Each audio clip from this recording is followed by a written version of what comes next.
तो बच्चों ये छोटी सी गलती आपकी प्रिपरेशन के 1 साल का नुकसान करा सकती है। बच्चे अगर आप 2024 की काउंसलिंग में एक्टिव हैं और 2025 के लिए भी बहुत ज़्यादा मेहनत कर रहे हैं और अच्छे से प्रिपेयर कर रहे हैं और आपको ज़्यादा उम्मीद 2025 की नीट से है, तो इस वीडियो को ध्यान से देखना। तो hello guys, this is Tanisha Shekhawat and welcome to your own channel NEET Marvels. तो गाइज हमारी आज की वीडियो किसके बारे में, एक छोटे से अपडेट के बारे में है जिसको बच्चे यूजुअली मिस कर देते हैं and it can cost them one entire year of their preparation। तो बच्चे प्रिपेयरिंग फॉर नीट, हमें पता है कि 1 साल की कीमत कितनी ज़्यादा होती है, आप जो मेहनत करते हैं उसकी कीमत कितनी ज़्यादा है। तो हम नहीं चाहते थे कि आपके साथ ऐसा कुछ भी हो, तो अच्छे से और ध्यान से इस वीडियो को देखना और सारी बातों को अच्छे से सुनकर उनको अप्लाई करना अपने 2024 की काउंसलिंग में, अगर आप उसमें एक्टिव हैं बट आपको ज़्यादा उम्मीद है 2025 की काउंसलिंग से, दैट इज 2025 की नीट से है और आप दोबारा नीट देंगे 2025 में। Okay, coming to our update की किसके बारे में।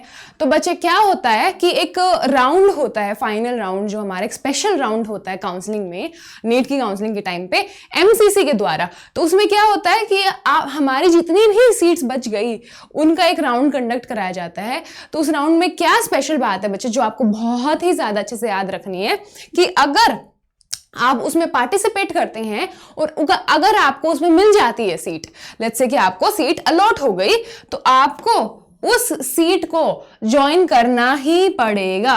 अगर आपने उस सीट को, उस कॉलेज को, जो भी आपको मिला है, चाहे वो आपकी पसंद का हो चाहे ना हो, अगर आपने उसको ज्वाइन नहीं किया तो सबसे पहले तो आपकी सारी की सारी फीस जो है वो वापस नहीं आएगी, आपकी सारी की सारी फीस चली जाएगी। वो तो इतना है भी नहीं बच्चे, बट उससे भी ज्यादा इंपॉर्टेंट, आप 1 साल के लिए नीट से डी बार हो जाएंगे। तो नीट से डी बार, हमारा जो नीट का एग्जामिनेशन है उससे आप डी बार हो जाएंगे for one next session. That is अगर आप 2024 के हमारे जो ये फाइनल स्पेशल राउंड है उसमें पार्टिसिपेट करते हैं और लेट्स से आपको कॉलेज मिल जाता है पर आपको वो कॉलेज पसंद नहीं आया या फिर कोई भी रीजन की वजह से आप ज्वाइन नहीं करेंगे, उस सीट को नहीं लेंगे, तो आपको क्या होगा, आपको 2025 वाले नीट में भी नहीं बैठने दिया जाएगा, आपको उससे भी डी बार कर दिया जाएगा। तो बच्चे देख लेते हैं कि कौन सा स्पेशल राउंड होता है हमारी काउंसलिंग का। तो बच्चे ये होता है स्ट्रे राउंड, जो स्पेशल वैकेंसी वाला राउंड होता है। मतलब कुछ vacancies after 3 rounds of counselling बच गई हैं, उसको हम ये स्पेशल स्ट्रे राउंड बोलते हैं। और उसमें सारी बची हुई जितनी सीट्स हैं उन पे बच्चों की काउंसलिंग होती है और बच्चों को सीट्स दी जाती है। तो बच्चे थोड़ा सा और ध्यान से देख लेते हैं कि कौन कौन इस राउंड के लिए एलिजिबल होते हैं। तो बच्चे हमारा ये राउंड है कौन सा, फाइनल स्ट्रे वैकेंसी राउंड। तो जितनी भी फाइनल थोड़ी बहुत सीट्स इधर उधर कॉलेजेस में बची हुई हैं, आपके स्टेट वाली कॉलेज में बची होंगी, उनके ऊपर काउंसलिंग जो कराई जाती है वो इस काउंसलिंग के अंडर होती है, इन एमसीसी काउंसलिंग में।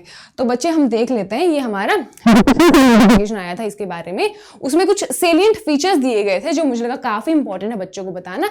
तो मैं बता देती हूँ कि कैंडिडेट्स जो कौन से एलिजिबल होंगे इसके लिए।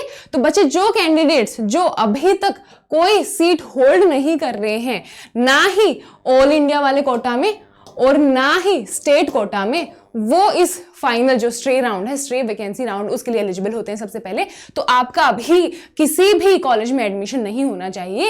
अब हमारी जो फर्स्ट सेकंड थर्ड काउंसलिंग होती है उनमें आपको अभी तक कोई सीट अलॉट नहीं हुई होनी चाहिए, दैट इज आपने कोई में भी एडमिशन नहीं लिया होना चाहिए, तो आप तब एलिजिबल होंगे। तो अगर आपने ले रखा है एडमिशन तो आप इस राउंड में पार्टिसिपेट नहीं कर सकते। सेकेंडली, लेट्स से आपको सीट मिल गई थी पर आपने कब, थर्ड राउंड के बाद, आपकी जो काउंसलिंग है उसके थर्ड राउंड के बाद आपको सीट मिल गई थी बट आपने उसको लिया नहीं, आपने रिजेक्ट कर दिया, आपने ज्वाइन नहीं किया, तब भी आप इस राउंड में पार्टिसिपेट नहीं कर पाएंगे। तो candidates who did not join their seats allocated through MCC round 3 के बावजूद भी आपको जो सीट मिली थी, आपने अगर उसको ज्वाइन नहीं किया, तब भी आप जो फाइनल स्ट्रे राउंड है उसमें आप पार्टिसिपेट नहीं कर पाएंगे बच्चे, ठीक है। तो ये बच्चों अभी आपका राउंड होगा तो उसके लिए अच्छे से ध्यान में रखना। उसके अलावा जो हमारे कैंडिडेट्स जिनको अलॉट होगा seat with this particular round, उनका लिस्ट स्टेट वाले को भी भेज दिया जाएगा और आप स्टेट कोटा से फिर दोबारा एडमिशन नहीं ले सकते। दैट इज आपका जो एमसीसी में एडमिशन हो गया जिस कॉलेज में, आपका एडमिशन उधर ही रहेगा। तो बच्चे इसमें ध्यान रखने की बात क्या है, अब हमें भी पता है कि आप कितनी ज्यादा मेहनत करते हैं। लेट्स से आपने बहुत ज्यादा मेहनत की है 2024 में, बट रिजल्ट्स आपको उतने अच्छे नहीं आए, आपकी कट ऑफ उतनी अच्छी नहीं आई, आप जो कॉलेज का सोच रहे हैं उतना नहीं आया होगा और आपने इस राउंड में पार्टिसिपेट कर लिया। तो अगर आपने ज्वाइन नहीं किया तो आपके जो 2025 वाला नीट है वो भी इसकी वजह से खराब हो सकता है, आपको उसके लिए भी एलिजिबिलिटी आपकी खत्म हो जाएगी। उसके अलावा अगर आपने ज्वाइन कर लिया तब भी आप छोड़ नहीं सकते हैं, क्योंकि बॉन्डिंग तो हमें पता है बच्चे होता है। ठीक है, तो यही आज का अपडेट था बच्चों। बहुत ध्यान रखना ऐसी छोटी छोटी नोटिफिकेशंस की, ताकि आपका प्रिपरेशन का टाइम खराब ना हो, आपकी जो मेहनत है वो खराब ना हो। और मेहनत से हमको याद आया कि हम नीट मार्वल्स आपके लिए ला रहे हैं वन शॉट सीरीज, जिसमें हम आपके सारे एनसीईआरटी के जो भी चैप्टर्स हैं, जो हम एनसीईआरटी रीडिंग करा रहे थे एनसीईआरटी सिंप्लीफाइड सीरीज में, वो कराएंगे वन शॉट में। तो वो अच्छे से देख लेना बच्चे। उसी के साथ I sum up this session. I will see you in the next one. उसके लिए आपको करना होगा इस वीडियो को लाइक, शेयर एंड होगा सब्सक्राइब नीट मार्वल्स को, और टेलीग्राम का लिंक चैनल में होगा नीचे डिस्क्रिप्शन में, उसको भी ज्वाइन कर लेना। बाय।